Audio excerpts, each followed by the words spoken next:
देवी प्रपन्नार्ति हरे प्रसीद प्रसीद मातर जगतोऽखिलस्य प्रसीद विश्वेश्वरि पाहि विश्वं त्वमीश्वरी देवी चराचरस्य।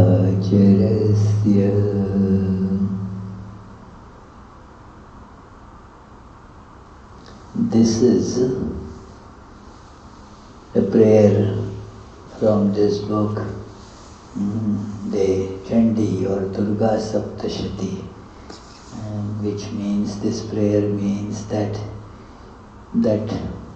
please remove the sufferings of all of us who have surrendered before you. And you are the mother of the whole universe, Matar Jagato Khilasya. Be gracious to us, Prasida, and please protect this universe. And you are the controller, Ishwari, the controller of the whole universe. Tvamishwari Devi Characharasya.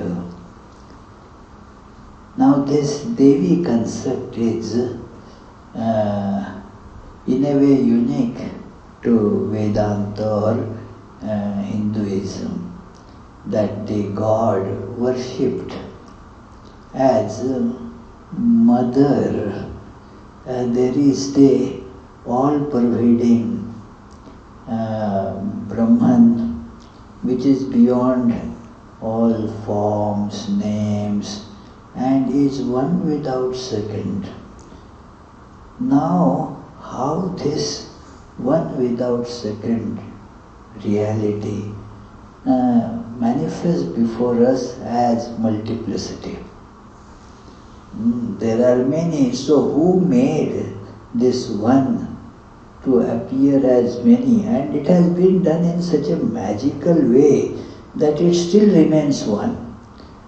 Although appears many, it still is one. So without any change, this manufacturing has been done.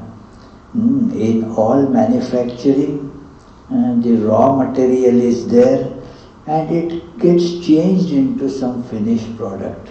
So the material changes, but this kind of generating multiplicity out of oneness is, this manufacturing process is unique, that there is nothing done to the raw material, and still you see the multiplicity. This power is given this name, feminine name, Maya or Shakti. Both are kind of synonymous. Shakti, when you want to get away from it, it is called Maya. When you want to propitiate it, the name, other name used is Shakti. But they are used interchangeably. That's Maya cannot be just gotten rid of. Hey, go away. No. It is. It sits with you more powerfully if you just say, hey, go away. So there is the way that you have to propitiate it by prayers. It is the power. It is such a power that even when you say go away, it requires power, and that is that power. How can you wish it away, go away? No, it is power. So all the power is represented by this, and it is worshipped in many, many different forms. One of the most popular form is Durga. Durga is the protector. That is the etymology or the word meaning of the word, this word Durga, and the one protects. Durga means a fort, and a fort, like a fort protects. This form of Divine Mother, it protects us. Means what?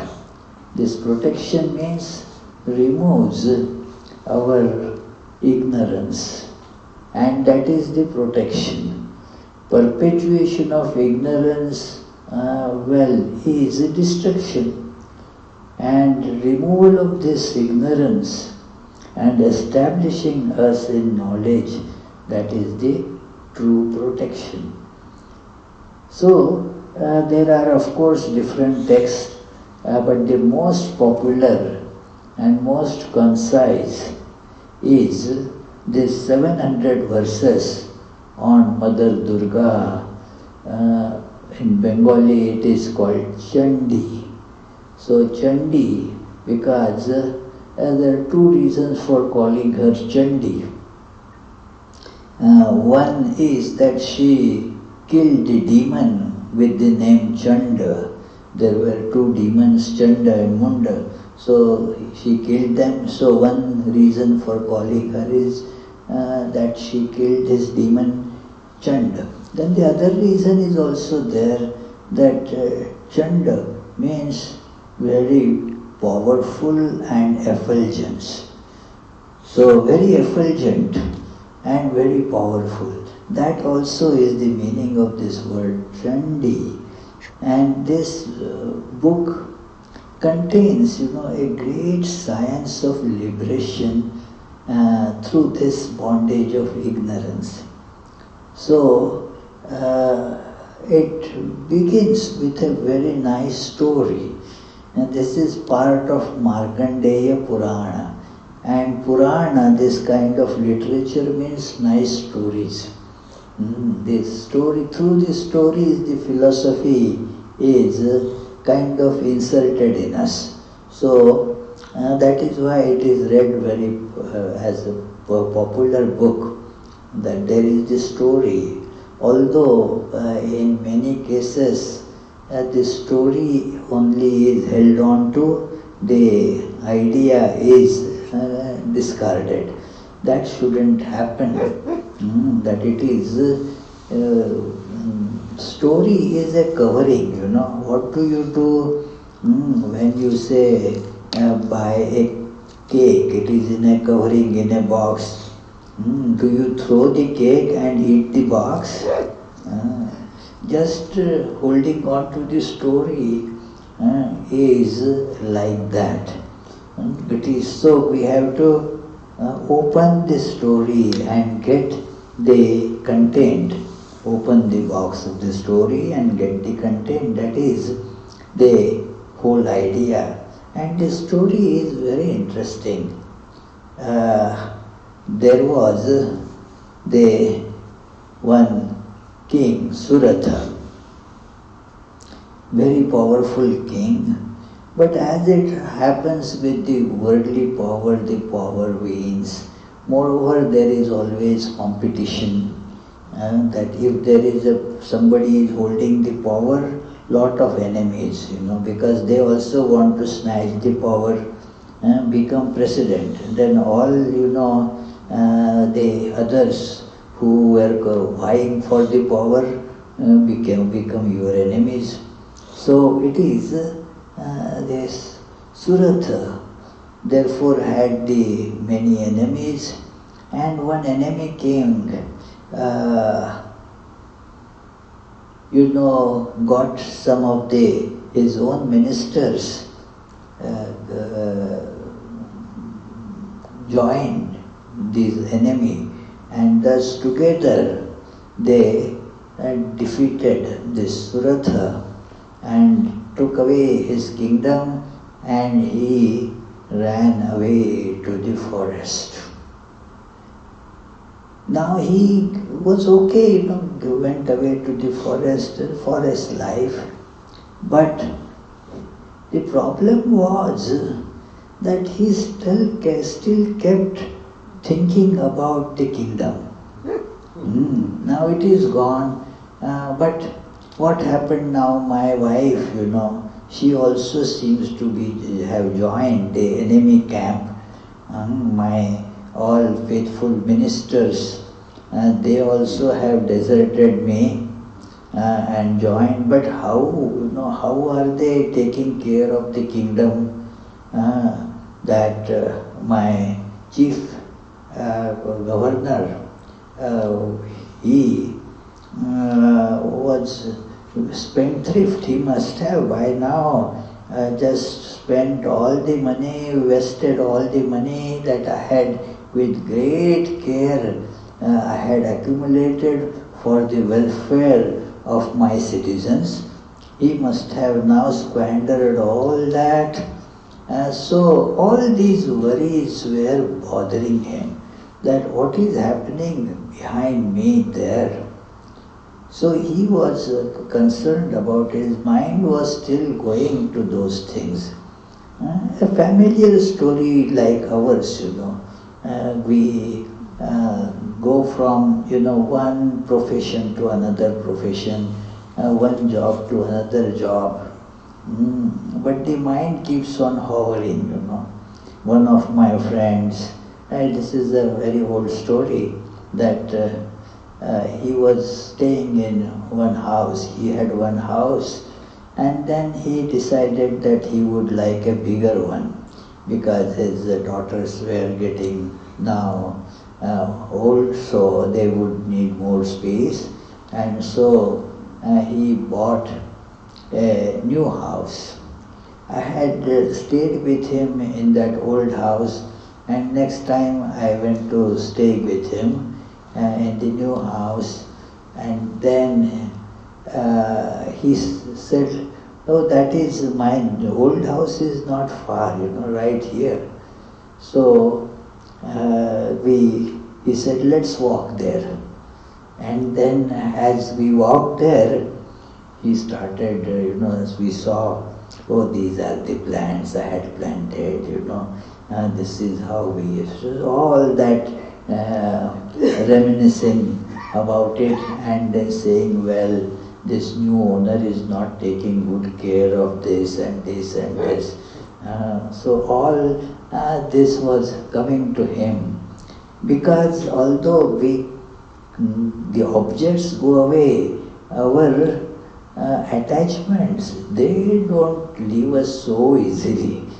And that is the cause of torture, that it is. We get tortured in the world, we suffer in this world because we get caught and we get attached. And as soon as I say something is mine, then that becomes your attachment and that becomes your bondage. Saying this is my means my bondage. Let us add that word there always. Whenever I say it is my, means my what? Bondage. My bondage. Let us not forget telling this to ourselves. Do you see this Advaita? My means my bondage. Yeah. So, do we want bondage? Nobody wants bondage. No. And so it is logically very simple. Things are logically not difficult at all. It is, wonder why people say that religion is not scientific or logical. I don't see anything more logical and scientific than these ideas, that it is logical that whenever I say my, it becomes my bondage. Do I want bondage? No. So the answer is simple. It is give up mine. And so you are then free. Give up I and mine and you are free. No attachment, no bondage. But the problem is logically simple but psychologically difficult. It is. Logical and psychological are not the same things. That I like that statement of the Steven Pinker, a psychologist from MIT, that, well, we are logical in thinking, but illogical in behavior. Thinking is very logical. Is our behavior logical? No, it is illogical. So it doesn't go easily. So we suffer. So he was suffering like that. Then while roaming about there in the forest, he met another guy looking like him. He asked, what are you? My name is Samadhi. I am a merchant. That was my business. I had a big business. I accumulated a lot of wealth. But then what happened was a terrible thing, my kith and kin, including my wife, children, they snatched away all my money and threw me out. So I am here in the forest like you, and my problem is also, still I keep on thinking, my mind keeps on going to those terrible sons, my wife. Although now they have thrown me away, I should not think about them. But the mind keeps on going to them, that what is happening now there, what is happening there. I try to, it is to see things mentally, imagine things, what is happening there. This is the story of everybody. That it is. When I was transferred here from Shillong, I still kept on thinking, what is happening there in the center that I was. So, the attachments do not leave us that fast, So, but is there a means of getting over? And then they saw a hermitage there. And there was a sage living there. The name of the sage was Medhas. There is the symbolic meaning to all this. Suratha, Samadhi and Medhas. There is that symbolic meaning to all that. They are all allegories. So actually this whole book is a great allegory. So this Medhas means who has Medha, means intelligence, He has very powerful intelligence, sharp and powerful. So it is, and that had made him very kind-hearted also. So when these two approached him, he said, okay, welcome, what is the problem? Now both narrated their tale of woes, that the problem is this, that how my mind still is getting pulled there. And it is a big torture because you have no access to it. There is no way you can now go and have it. You have been kicked out. And yet the mind goes, thinks about it. So it is like being thirsty, but there is no water, So that kind of torture. So imagine. So that is how my situation is.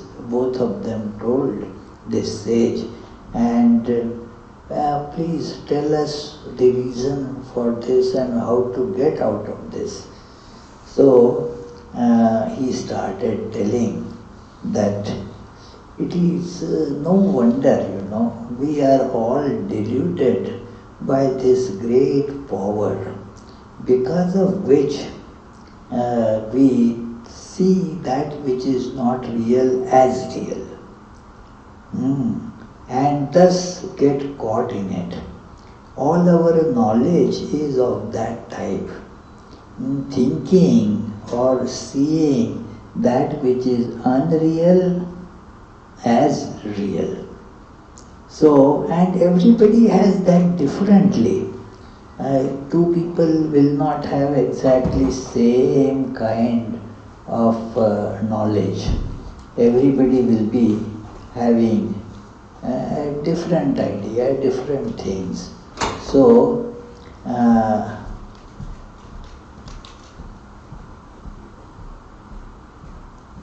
therefore, it is important that we understand that how. And so everybody has knowledge. Even the birds, they have their knowledge. And we do not have that knowledge that the birds have. The earthworm will have its knowledge that the birds will not have, and we don't have. Every creature has knowledge according to their instruments. All are knowledge, but all are actually varieties of ignorance that we call knowledge. Varieties of ignorance. That is why that Adam and Eve, they were told, don't eat the fruit of the tree of knowledge. Now, what is this knowledge? Why should we not eat the fruit of the tree of knowledge? Should we eat the fruit of the tree of ignorance? Now, why the fruit of the tree of knowledge was prohibited? Because it was not knowledge. It masqueraded as knowledge, actually ignorance. It is knowledge only of the variety, appearance, and not knowledge of the substance. It is, and thus you miss this substance. I mistook that very nice Easter bunny, that is a chocolate, but it was having such a nice golden shining cover. I didn't know it is a candy. I thought that it is a nice showpiece, and it was. So because I didn't have the knowledge that it is something edible, it remained there for some time, but some others knew that it is actually candy, and they were looking when I will be distributing, breaking and distributing it. And so, getting impatient after some time, one of our volunteers could hold it no longer and said, "Hey Swami, when are you going to break and that? It is, say what? No, that is the Easter candy, Easter bunny. Is it a candy? I didn't know that it is a candy." So, knowledge only of appearance. I had the knowledge what? Knowledge of appearance. I did not have the knowledge of the reality within. And thus I was deprived of the substance. So that is what happens to us, this knowledge. Not only it deprives us of the substance, it binds us, catches us and puts us into that terrible imprisonment of I and mine. We get attached, tied, bound. Not at all a pleasant state. So he described it is all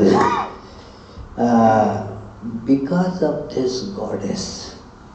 This goddess, if you propitiate her, then He will give you the means for freedom of from this ignorance. One thing is clear, that you cannot hold on to ignorance and still become free.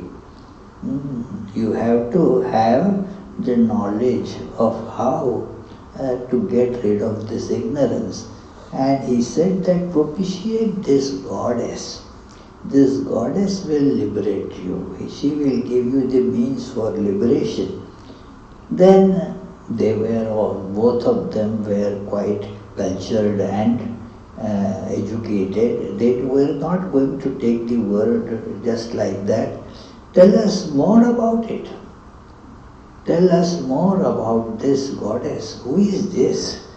Well, she is Bhagavati, and then says, although known by various names, she is just one. She is one, appears differently and has infinitely many names. So, to tell you how the first manifestation of this goddess, it is called Devi's Prathama Charitra, means the first, Prathama means first, the first manifestation is when at the level of the causal body. So it was, at that time it appeared as Vishnu Maya, the Maya of the God himself, deluded God himself, you say. The God himself kind of slept. And there is the picture of Vishnu, you might have seen, reclining like that. And then he doesn't sleep, he just reclines and governs the whole universe without even moving a pingy. So, because he is so efficient, it is actually given as the example of the best administrator. Best administrator is the one who does not do anything, and yet everything runs so smoothly and as it should. So that is the Vishnu. He is governing everything, but it doesn't trouble him, you say. It doesn't cause any problem to him. So he just stays reclining. But even in that reclining, he got a little drowsy, and thus the enemies found now the entry. So the first appearance of this is that when that demon found the entry, so it is the Markandeya, the sage, is narrating this. This is Markandeya Puran. So it is the demons, the two demons, they came there to eat away the creator Brahma, who is pictured as seated on the lotus coming from the navel of Lord. Exactly, thank you.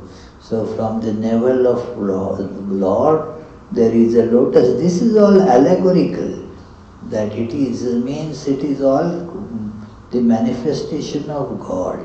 So that Brahma has been given the job of creating and maintaining. He is like a that CEO, and God is the president, and the CEO does all the job. Just don't stretch this analogy too much, but so he creates, but as per the guidance of God.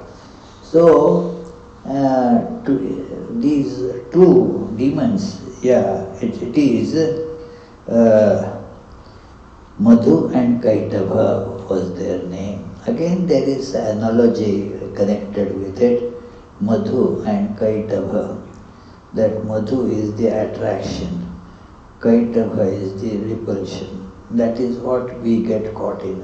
Attraction, repulsion, attraction, repulsion. That which attracts us at one time, that very thing repels us next moment. So it is, that is how we get bound. Attraction, repulsion. Madhu, Kaitava, they decided to destroy this Brahma, eat Brahma. And then Brahma got scared. And he then prayed that, he prayed to the what? To the goddess sleep. Oh sleep, oh sleep, oh sleep, leave this Vishnu quickly so that he would wake up and then the demons will get killed.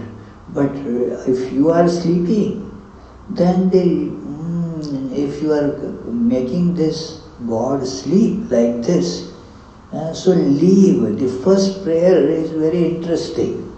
And the goddess is told to leave the presence, the goddess who has come in the form of sleep. Now you leave. So that there will be awakening. It is true that when we are awake, then awake means we remember who we are, our true nature. I am divine. I am by nature free. I am by nature bliss. I have no attractions, repulsions, because I am all that is. Now the demons, Madhu, Kaitava, attraction, repulsion, they don't get any scope. It is when this awakening is gone and we get deluded. I am this little being. And then, now you get attacked by attraction, repulsion. And that binds us. So, therefore, this sleep is to be taken out. That is why in the Kathopanishad we hear Uttishtata Jagrata, arise, awake, and stop not till the goal is reached. Come on. You are sleeping, you are asleep to your true nature. What is this? Makes no sense. So, come on. And thus they started praying. It is said that Rishi said that Nityaiva sa jagan murti staya sarvamidam tatam tathapi tatsama utpattir bahudha shruyatam mama. That is present all the time. It is Nitya. And this whole universe is the manifestation of that deity. But there are some special manifestations that I have heard, and I will narrate those things to you. So now this is therefore a very famous prayer of Brahma. It is one of the 4 important prayers in this book. It is many Swamis I know, they every day recite the whole Chandi. They have memorized it. It is, yes, we have one Swami Sukumar Maharaj, but now he is very old. But he recites this, he has memory every morning. He just while doing whatever other things, he keeps on reciting this Chandi. So, this part, but if you cannot recite the whole Chandi, you don't have that much time, it is told that there are these 4 important hymns. You recite those, study those at least. So, one of those hymns is this, the first one, that Tvam Swaha Tvam Sudha Tvam Hi Vashatkara Swaratmika Sudha Tvam Akshare Nitye Tritha Matratmika Sthita. So this is how the prayer begins, that you are Swaha, means whenever the oblations are made, it is, the word is used Swaha, means please accept it. The idea is Swaha, take it. So, but that is, you are that. It is, and all the other letters or mantras used in this offerings, you are that. So, you are the eternal, you are there in all the letters, and yet appear to be varied. So it is said that, look, Visrashtau Srishti Rupa Cha Sthiti Rupa Cha Palane Tatha Sanhriti Rupante Jagatosya Jaganmaye. That when these things arise, there is this creation, you become the creator. It is, see, the creator is, imagine, there is a potter making pots from the clay. Now, not that the fellow is always making the pot, still he gets called potter, but when is he potter? When he is actually making the pot, then he is called the potter. When he is selling the pots, well, he is the seller. He is now, right now, not the maker of the pots. He is not a potter but a seller. Then some pots are not getting sold. They were not properly made also. There was mistake. There were defects in those pots. So he destroys all of them. So at that time he is destroyer of because he wants the clay back, and then again mold that into different pots. So it is like that. So you get all these names.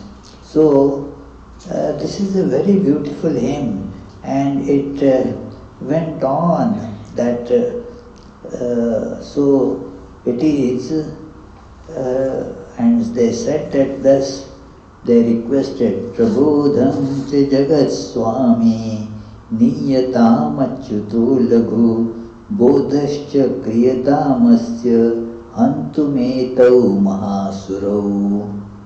These big demons, they need to be killed. So please let this Vishnu wake up. Wake up. And then these demons then will be killed. Tell him to kill these demons. You don't have to tell once you wake up. And then you will do whatever is needed. When we wake up, then we become aware of our true nature. And then whatever is opposing that true nature, we want to get rid of it. We want to emerge out from it.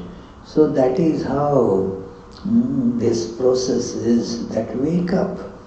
So, and then it is said that the Vishnu woke up and then saw these two demons and challenged them to have a war. And these demons accepted the challenge. Come on, we are so powerful. Who are you to fight with us? And then the fight went on and on between the two. And these demons in their ego and arrogance thought that, well, this we didn't think that this fellow can fight so long. 5,000 years the fight was on. And then Oh, how can you survive, fight so long with powerful people like us? Huh? So they were very full of praise for the valor that was expressed by this Lord. So it is, and then they said, okay, we are so pleased to see your prowess in war, and so we grant you a boon. It is, ask a boon of us. That is the arrogance, that God is being, hey, what boon do you want of me? Yeah, God is being asked, hey, do you want any boon of me? And the God was waiting for this, now God got the opportunity. He said, I want your death. I want your death. And thus they were killed in that way. That is the first, that it is related to causal body. We have our existence at three levels. The causal body level means it is to give an example of where do we experience our causal body. It is always there, but we don't experience it separately, except we get a glimpse of it when we are asleep, deep sleep. It is not that dream, but deep sleep. You are not aware of anything, but still you are there. That is your causal body. And this is just, a cursory way of explaining, not really very deep. It is a simplistic way, but just to get us idea, what is this causal body? Causal body is just ignorance. Ignorance of our true nature. And there is no other specifications that have still come up. It is only there is no knowledge of the true self. And then because of that, this duality emerges. I and the world. I am so and so. See how illogical it is. And yet we are kind of, holding on to that all the time. How one heap of flesh and blood is called I, and we try to protect that. It is an impossible task, hopeless thing. But still we are after holding on to this heap of flesh and blood, calling it I. And another similar heap is called you. All other heaps like that, they are called you or him, he, she, it, that, whatever. So that is the ignorance. This ignorance manifests like this, that now it has the desires, therefore the inner oneness manifests in the form of desire. A perverted manifestation of this desire to become one is this desire for objects. What is this desire? You become one with it. Like he had the desire just now to drink water. So what happens now? What he calls he and what he calls water. Now what has happened? They become one. It is actually the inner desire for regaining our true nature, but misdirected. It is. So all the desires are like that.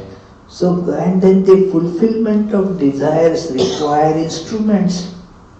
Like there has to be the water and well, it is a bit cold, I want hot, so there has to be hot water. Then there has to be, you can't put in the mouth, some cup has to be there. So all the instruments are needed for the fulfillment of the desires. So this one caught in the causal body thus manufactures what is called subtle body. Now this subtle body, the next life of goddess, it is the demons also become then active at the subtle body level. Whatever level you are, your demons will be of that level. That is for sure. Like in the dream, when you are in the dream, your dream enemies, what are they? They are also part of the dream. They are also manufactured with the same dream material that you are manufactured.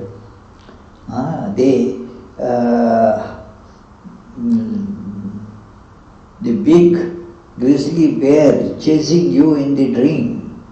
It is, somebody told me that was planning a visit to Alaska and then heard that there are these grizzly bears. You can't escape if that grizzly bear sees you, and well, it is.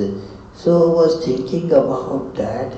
Then in the sleep, the dream also came, the thought became more ossified, and then saw, the grizzly bear is chasing me. Now, you in the dream and the grizzly bear in the dream are at the same level, same material. In the dream, you cannot be chased by the actual true grizzly bear. And in the waking state, you cannot be chased by the dream grizzly bear. Get it? The enemy or the demons also at this subtle body level, they are the subtle body dreams. And subtle body dreams, they are very powerful. So the goddess also has to get that form. So that is called the second second level biography of the goddess. So it is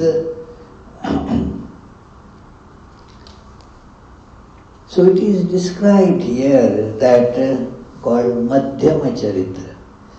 At the subtle body level, Madhyama, middle level. So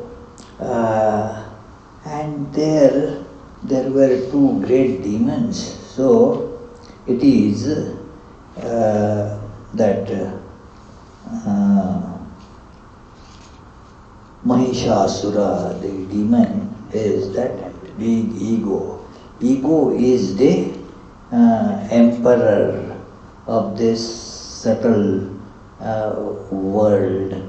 Means God is the emperor, but is having forgotten about our divine nature now, ego is the demon. Is it not true? We know that the emperor is the emperor of that world is ego, my. Everything is appropriated by this ego. I do this, I am such and such, I can do that, I cannot do that. It is all are this ego. Not only I can do, I cannot do, that also is ego. Don't think that it is not ego. I can do it is ego. I cannot do it also is ego. It's even worse. Yeah, worse. Yeah, it is this I, and we have that the elations, depressions. I am very humble can be a very big ego, Nobody is as humble as I am. Yeah. So it is the ego of various types, and one gets that attacked. Our spiritual true nature is terribly attacked by that. All our everything, all the problems, they have this as the main demon, ego. So, and it is difficult to fight that demon. So this is the middle biography of goddess Mahishasura Mardini. Comes there, that the killer of the demon in the form of this buffalo. Buffalo is the outer picture of that demon assumed the form of the buffalo, a big creature, big creature, very powerful, impossible to really resist. So therefore, he defeated all the gods, and then the gods then went, well, what should be done? This creation of now goddess is different, it is, the creation here means bringing all our forces, together. It is integration of personality. That otherwise, isn't it, Deepak, that our emotions go in one direction, our brain goes in another direction, our body habituated to certain things goes in third direction, and there is no integration of personality. And we want to meditate, but without this integration of personality, meditation is not possible. So I told recently, last Sunday, I spoke about this at Providence, and told that, well, there is therefore this Swami Yatishwarananda's book gives a full chapter on this integration of personality. The name of the book is Meditation and Spiritual Life. But this particular chapter, integration of personality, that bring all our different faculties which are at war with each other. Imagine, an enemy outside, well, we can fight. What about this enemy inside? That our own different faculties, they are at loggerheads. Imagine, that suppose that American, some have to fight with somebody, the army is getting ready. But imagine the army, our own army starts fighting with our own navy and our own air force, they all start fighting among each other. What will happen? So it happens sometimes, to get superiority, get more accolades. It is not unknown. I mean, there are cases that one police officer murdered other for some such silly reasons that I should get the credit. So now it is, we do exactly like that. Our intellect gets smothered by our feelings. Our feelings then in turn, they do not find proper expression in our body. And all again is fighting between the three. So integration of personality. So all our organs, they must work in unison. That is this goddess. Mahishasura Mardini is not outside. It is all our faculties. You see, when they come together, tremendous strength gets generated. It is, see how much power of concentration Vivekananda had. It is Because of what? Integration. The concentration and integration. All the sun rays. Now if you go out and take a nice convex lens and focus the rays of the sun on a paper at a point, the paper will catch fire. But when they are scattered, we don't feel that even the heat. So that is how all the powers, they are to be integrated, and thus it becomes a tremendous, that splendor. That is what the goddess became powerful. Everybody granted all that. Nothing is kept as, my own, given to the goddess. That okay, you use this for fight. The description is how Indra gave the Vajra, the thunderbolt. That is the most powerful weapon that this king of gods had. Indra is the chief amongst the demigods. So his weapon is Vajra. So this Vajra has been given to this goddess. You take it. All others, Varuna gave his, the sun god gave something, Agni gave something. All this they gave their splendor, their power, everything to the goddess now. And powered by all this, now the goddess started this long, big power, a big war with this Mahishasura. He had his generals and all other demons. They started attacking, thousands and thousands of them, attacking the goddess. All these thousands and thousands, what are they? They are all our past impressions, They start attacking us. I decide I will do meditation. I will not do anything else. Just think of God. What happens? All the past impressions, they start jumping upon us. You start thinking about it, that. Oh. So these are so many thousands of demons. Innumerable really. How many are there? Can you count? No. So many of them attack. But if we have this concentrated power, all will get slain. It is, that is the power within, that yes, let them come, after all, what are they? I am far more powerful. Who? God. It is.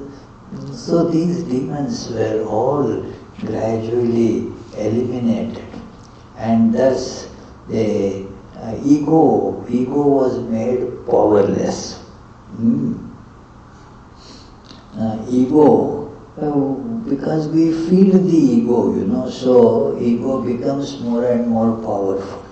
If ego is not fed, then it loses its power. So thus it is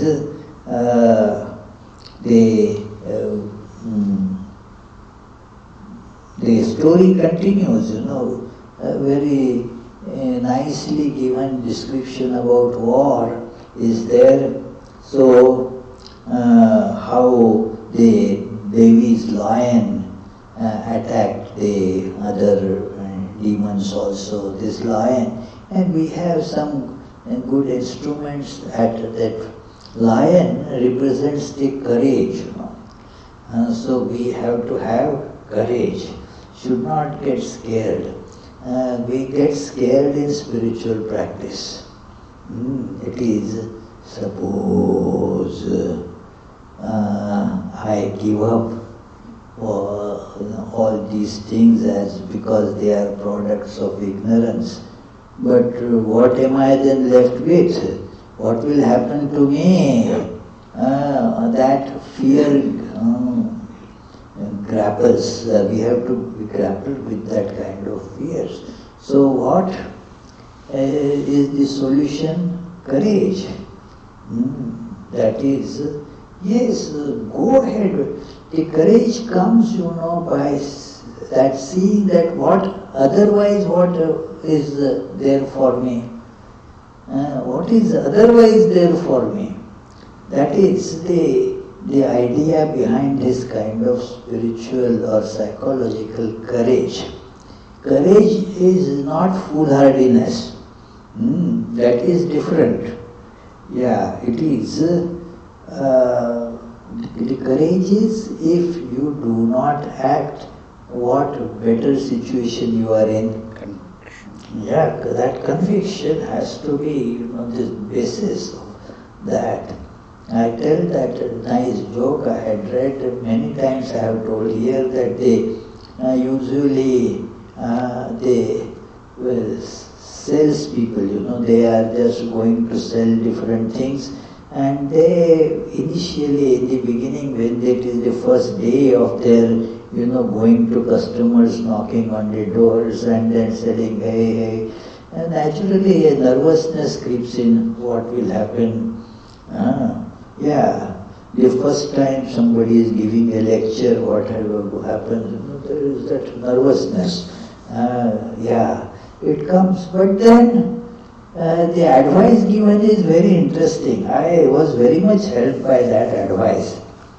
The salesperson should ask himself or herself, where am I now? I am on the road. If I am kicked out by the prospective customer, where shall I be? I will be on the road. Nothing worse is going to happen. So, why not give it a try? Let me give it a try.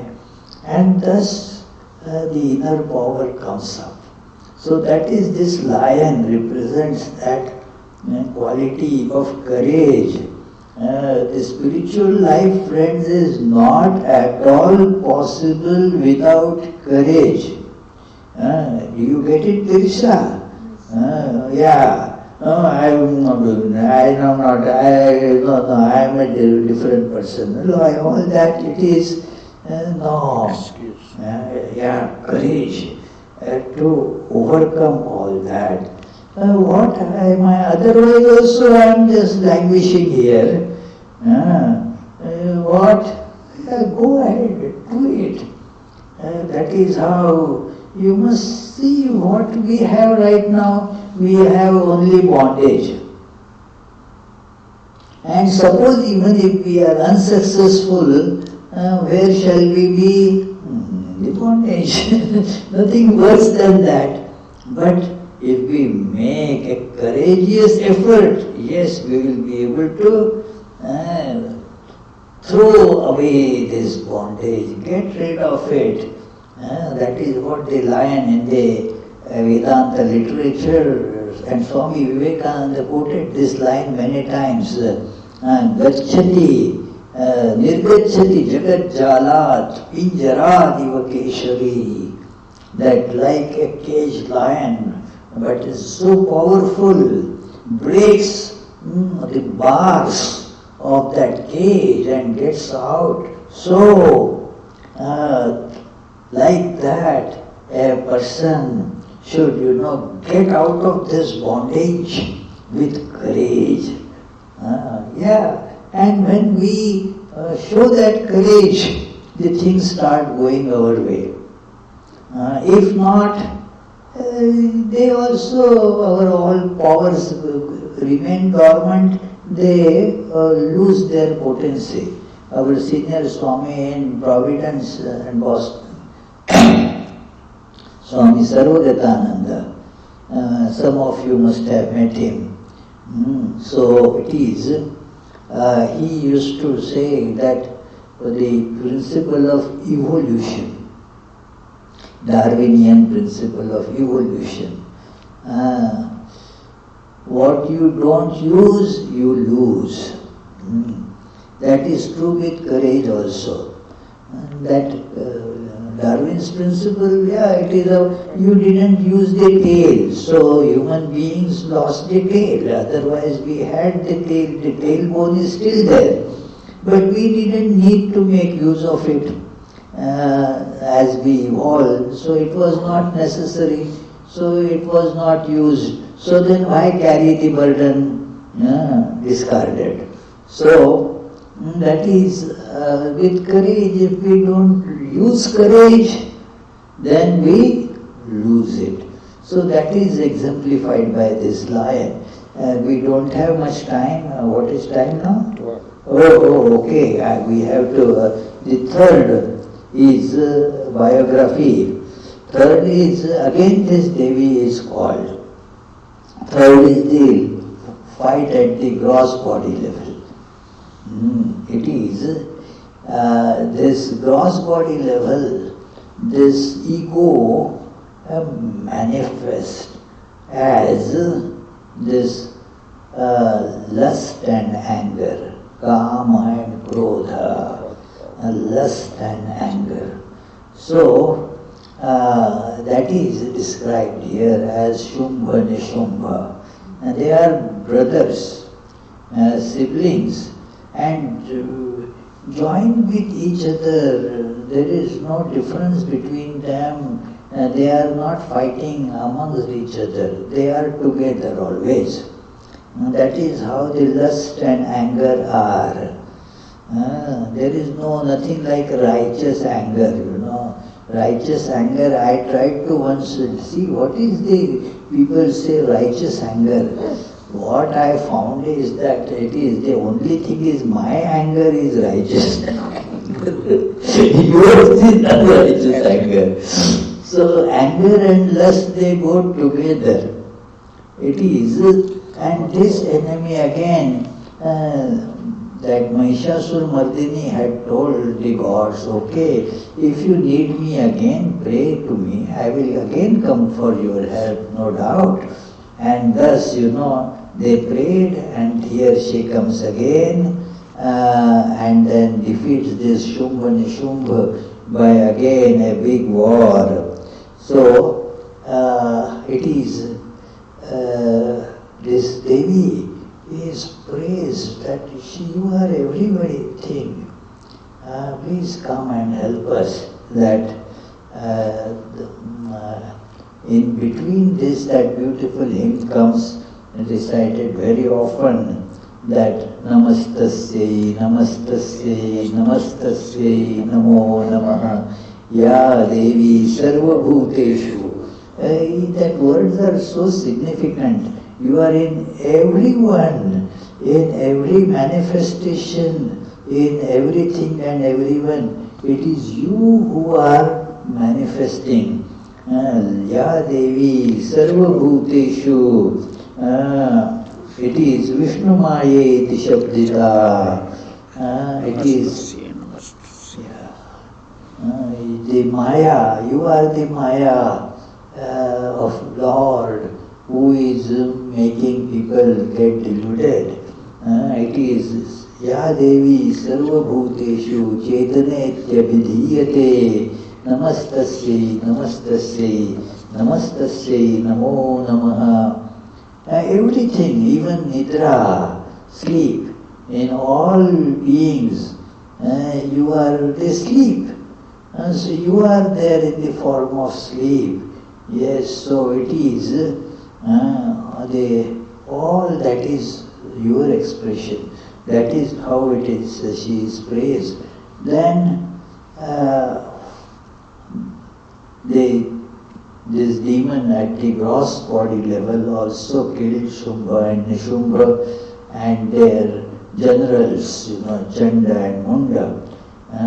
They also were, they were first annihilated, then Shumbha Nishumbha, and thus the gods again. Gods means the good tendencies again, they found the scope.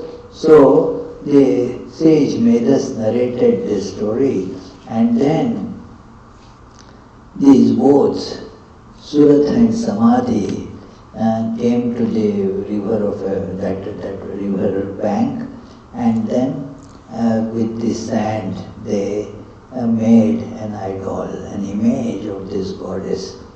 Very important, because we need to have a symbol for pouring our adoration, and depending on the level that we are at, the image gets made. It is, even if you are not making an external image, in the mind you have an image. Even if you think of God, that becomes an image, your thought image. So they made first the image of sand at their level and propitiated the goddess, and then the goddess got pleased with them. And the interesting part is that the goddess then said, well, what do you want? Both of you ask whatever you want. Now, the king, he still had that desire of regaining his kingdom. So he asked for kingdom. And so he got that. Now again, what it means is again the same thing.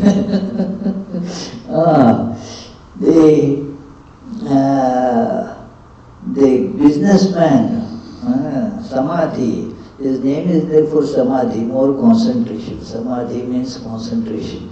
So he said, I want dispassion, and thus he got liberated. So that is the story. So we, and if you say, come on, somebody will say, yes, let me ask for dispassion. It is not so easy to ask for dispassion.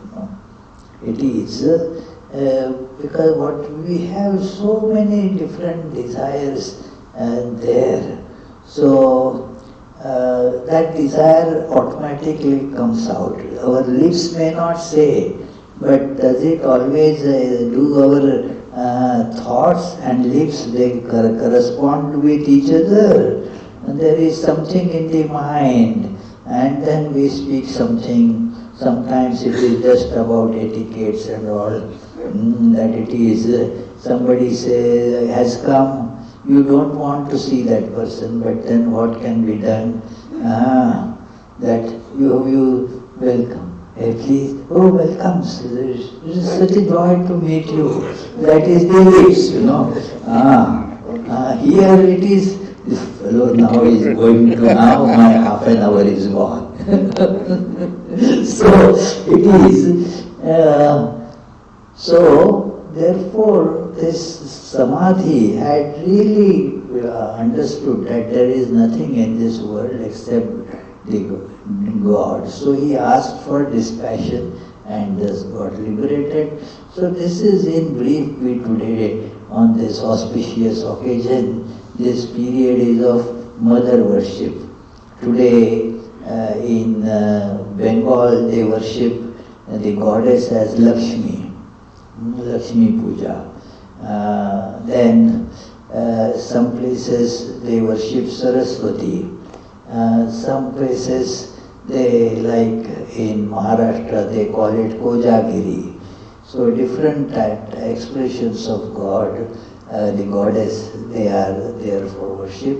But it is considered a very auspicious day of worship of Divine Mother, and therefore we thought about Divine Mother on this day. So may she bless us. We can have a nice some songs. There is Rashmi. She is a wonderful singer. Yes. You had an expression. There is a song, in Kerala, say that, Jaya Jaya He Mahishasura Mardini Ramyaka Pardini Shaila Sude Suravara Varshini Durdara Darshini Durmuga Marshini Arsharate Jaya Jaya He Mahishasura Mardini Ramyaka Pardini Shaila Sude Yeah, this is a very famous hymn. Famous hymn. Yeah, A very Shankaracharya, famous, old, No, not Shankaracharya. I This don't is know. not a very old hymn. Yeah. This is just about, comparatively speaking, a 50 recent, years. about 200 years ago 200, or yeah. something, yeah. So, Yeah, but a yeah, very yeah. popular hymn. Yeah, and yeah, we sang to as a kid. We Yeah, used to sing. correct. It is. We sing it for Durga Puja at Providence also. In Belur Math also, this is a very commonly chanted hymn. That it is so very good. So you are going to sing something? Come on. You come here and take this. Yeah. Maybe you can sit there if you want. Or you can stand and sing. Yes. Sit on his stand.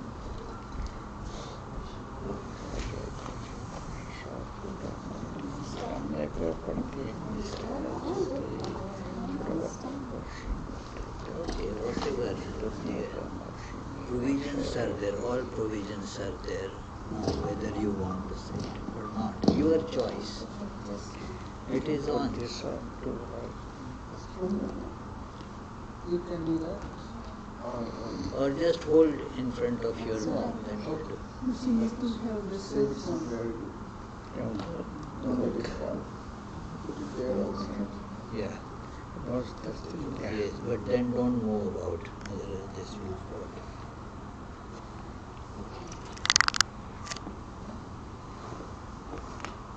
सुमिरन कर ले मेरे मना, सुमिरन कर ले मेरे मना, तेरी बीती जात उमर हरि नाम बिना, हरि नाम बिना,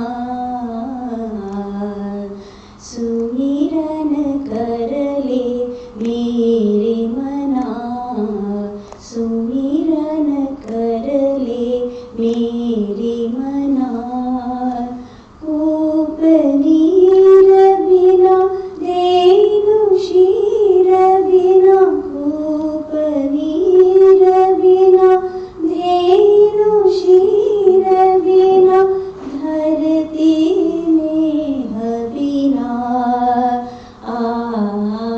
धरती नेह बिना, जैसे तरुवर फल बिनहीना, जैसे तरुवर फल बिनहीना, तैसे प्राणी हरि नाम बिना, हरि नाम बिना,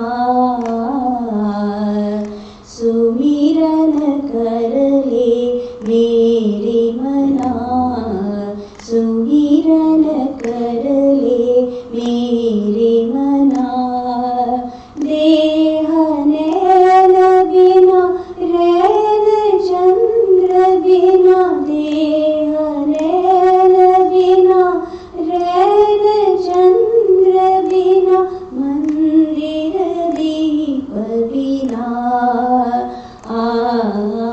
मंदिर दीप बिना, जैसे पंडित वेद विहीना, जैसे पंडित वेद विहीना, ऐसे प्राणी हरि नाम बिना, हरि नाम बिना, सुमिरन कर ले मेरे मना, सुमिरन कर ले मेरे मना, काम क्रोध मद लोभ निवारो, काम क्रोध मद लोभ निवारो, षोड विरोध तु संत जना, षोड विरोध तु संत जना, सुमिरन कर ले मेरे मना, सुमिरन कर ले मेरे मना,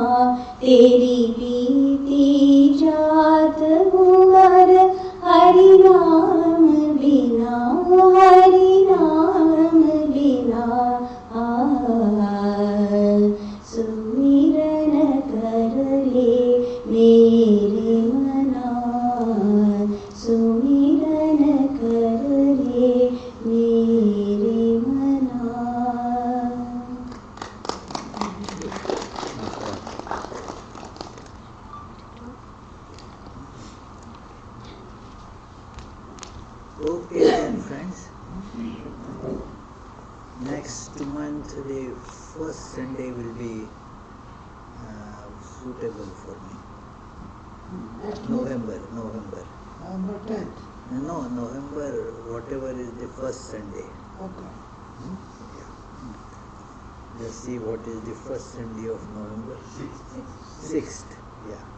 Very good. So let us arrange the prasad and take prasad and then leave. Thank you.